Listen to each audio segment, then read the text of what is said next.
अब पूरी दुनिया में इंडिया की हिस्टोरिक स्टोरीज को ग्रैंड स्केल और ग्रैंड बजट के साथ प्रेजेंट किया जाएगा।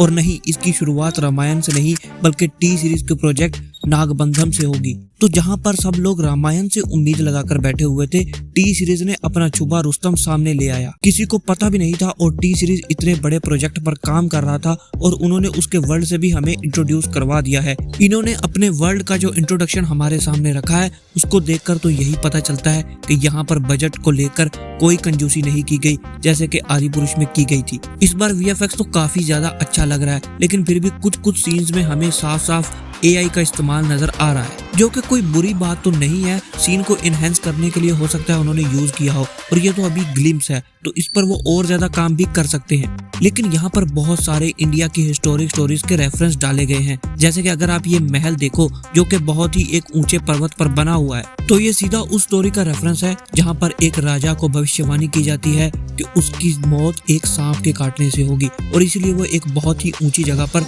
अपना महल बनवा लेता है, लेकिन वो भी उसको अपने फेट से नहीं बचा पाता। वैसे ये डिटेल देखकर तो मुझे वही स्टोरी याद आती है, लेकिन इस वर्ल्ड में नागों का बहुत ज्यादा इंपॉर्टेंस होने वाला है क्योंकि ये नाम ही है नागबंधम। अब इसकी जो भी स्टोरी होगी, एक बात तो पक्की है कि इसमें स्टेक्स बहुत ज्यादा हाई होने वाले हैं। विलन बहुत ही ज्यादा पावरफुल होने वाला है, हो सकता है कि कोई असुर ही हो, और यही वजह है कि यहाँ पर गॉड्स को इंटरफेयर करना पड़ रहा है। और ये स्टोरी इंडिया की रूट से वेल कनेक्टेड है और यही लोग देखना चाहते हैं आज। और देखकर तो यही लग रहा है कि इस बार टी सीरीज ने बहुत ध्यान से काम किया है और मन लगाकर काम किया है, क्योंकि उन्होंने आदि पुरुष की गलतियों से जरूर सीखा होगा, क्योंकि वो एक बहुत ही ज्यादा महंगी गलती थी। और वीएफएक्स तो अभी भी काफी अच्छा लग रहा है, और जहां पर रियल ह्यूमंस के शॉट है वो तो बहुत ही ज्यादा हाई क्वालिटी के हैं। मतलब अगर आप 4K को ट्रेलर में देखो तो बहुत ही खूबसूरत है। वो जो वर्ल्ड बिल्डिंग के वाइड एंगल के शॉट्स डाले हुए हैं उनको तो थिएटर में देखकर मजा ही आ जाएगा, और मैं इसके लिए अभी से एक्साइटेड हूँ। और इसमें शौक होने वाली कोई बात नहीं है कि ये मूवी साउथ इंडिया से आ रही है, ना कि बॉलीवुड से, क्योंकि बॉलीवुड वाले ऐसा बनाने का सोच भी नहीं सकते। हाँ, मैं जानता हूँ कि रामायण बन रही है, लेकिन उसका मेन आइडिया भी नमित मल्होत्रा का है और वो ज्यादा हॉलीवुड में काम करते रहे हैं, तो वो इंडिया के बाहर से आकर रामायण बना रहे हैं। जबकि बॉलीवुड में इतने बड़े बड़े सुपरस्टार्स होकर भी, जो कि इतनी बड़ी बड़ी फीस लेते हैं, कभी भी अच्छी एक रामायण की मूवी नहीं बना सके, क्योंकि वो बनाना ही नहीं चाहते थे। और अच्छी बात यह है कि हमें रामायण का इंतजार करते करते गला नहीं सुखाना पड़ेगा, क्योंकि उससे पहले ही वर्ल्ड ऑफ नागबंधम समर 2026 में आ जाएगी।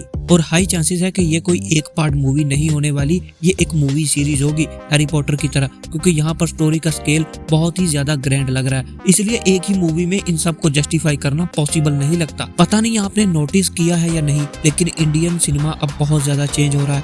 धुरंधर, रामायण और अब वर्ल्ड ऑफ नागबंधम, ये सब मूवीज अब इंडियन सिनेमा का चेहरा बनने वाली हैं, और इनका वीएफएक्स और इनका स्केल अब ये भी बता देगा कि इंडिया बड़ी मूवीज बनाने में पीछे नहीं है। बाकी ट्रेलर के क्लिप से हमें ये भी पता चलता है कि ये पूरी स्टोरी हिस्टोरिक एरा में नहीं सेट होने वाली। इसमें कुछ प्रेजेंट के सीन्स भी हैं, क्योंकि मॉडर्न कपड़े पहने हुए हमें कुछ लोग दिखाई देते हैं। तो हिस्टोरिक स्टोरीज के साथ साथ अपनी फैंटेसीज को भी इसमें ऐड करके हमें ये प्रेजेंट किया जा रहा है, और मैं इसके लिए बहुत ज्यादा एक्साइटेड हूँ। मैं हमेशा से जानता था कि इंडिया की हिस्टोरिक स्टोरीज में बहुत ज्यादा पोटेंशियल है अगर उन्हें एक्सप्लोर किया जाए, और अगर ये प्रोजेक्ट उतना निकल जाता है जितना कि नजर आ रहा है तो फिर स्काई इज द लिमिट। कुछ सीन्स में छोटे छोटे वीएफएक्स के प्रॉब्लम्स के अलावा मुझे इसमें कोई मेजर इशू अभी तक नजर नहीं आया, और वीएफएक्स पे काम करने के लिए उनके पास टाइम है। और क्योंकि ये एक एक्सपेरिमेंटल मूवी होने वाली है और अपनी ही तरह की ये पहली मूवी होगी, और उनके पास इतनी ऑडेसिटी थी कि इतना बड़ा बजट और इतना बड़ा स्केल वो ऐसी मूवी पर लगा सके, तो मुझे लगता है कि हमें भी थोड़ी सी फ्लेक्सिबिलिटी और लीनियंसी दिखानी चाहिए।